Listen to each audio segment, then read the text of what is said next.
Ces gens masqués que je vois dans les endroits où le port du masque est obligatoire, ils sont quoi? Des peureux? Des idiots? Des soumis? Ou simplement des pragmatiques qui veulent éviter 200 € d'amende? À un niveau d'observation superficiel, ils peuvent être tout cela. Mais au niveau fondamental, ils sont des perceptions de ma conscience, c'est-à-dire de la conscience universelle, qui, à travers moi, perçoit la réalité qu'elle crée elle-même. Moi, je suis une expérience particulière de cette conscience universelle, et vous aussi, et votre chat aussi, et lui aussi, et la mouche sur le plafond pareil. Chaque expérience particulière comporte un personnage central.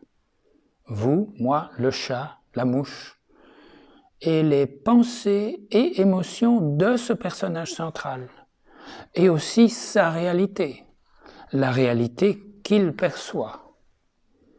Vous pensez peut-être que tout ceci est bien abstrait, assez éloigné de l'histoire de fou que nous sommes en train de vivre très concrètement ces jours-ci.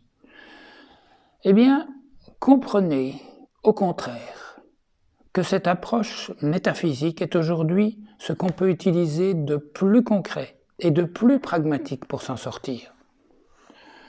Car il est désormais crucial d'aller à l'essentiel, maintenant que tous nos repères matériels ordinaires s'effondrent comme des châteaux de cartes.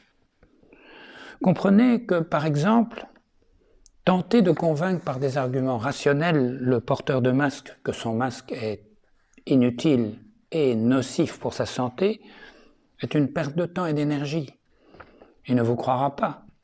Il n'entendra aucun de vos arguments, si logiques et fondés soient-ils. Ce porteur de masque apparaît dans votre réalité ou la mienne pour nous révéler des tiraillements de la conscience qui joue en nous entre sa part d'ombre et sa part de lumière. Ceci a une conséquence extrêmement pratique. L'efficacité incroyable des techniques spirituelles comme le recours à l'intuition, confirmée par le balancement du corps, l'Ho'oponopono, le mantra gratitude, bienveillance, confiance, pour entrer rapide en auto-hypnose, la guérison et le mieux-être par l'autosuggestion positive, de type méthode Coué.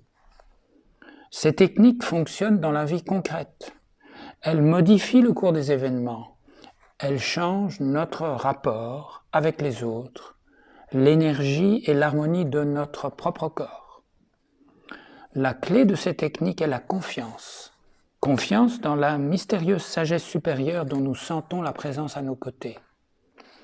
Et cette confiance suppose l'effacement de notre ego, donc la maîtrise de la peur, la mise à l'écart des plaintes, de l'orgueil, y compris l'orgueil intellectuel, des préjugés, des mesquineries, et au contraire l'activation de la gratitude et de la bienveillance sans réserve. C'est à la fois très simple et très exigeant, car dans cette affaire, on est chacun seul face à soi-même. Mais avec de l'entraînement personnel, on y arrive. Et alors la récompense est à la mesure de l'effort. Si certains peuvent le faire, vous aussi vous le pouvez, puisque nous sommes tous un. Nous sommes tous des expériences de la conscience universelle. Et ces jours-ci, le grand jeu de l'ombre et de la lumière de la conscience, il faut dire, est particulièrement intense. Eh bien, choisissez la lumière. Faites totalement confiance à votre intuition, votre sagesse supérieure, et raisonnez, ne raisonnez avec l'intellect que sous la guidance de votre intuition.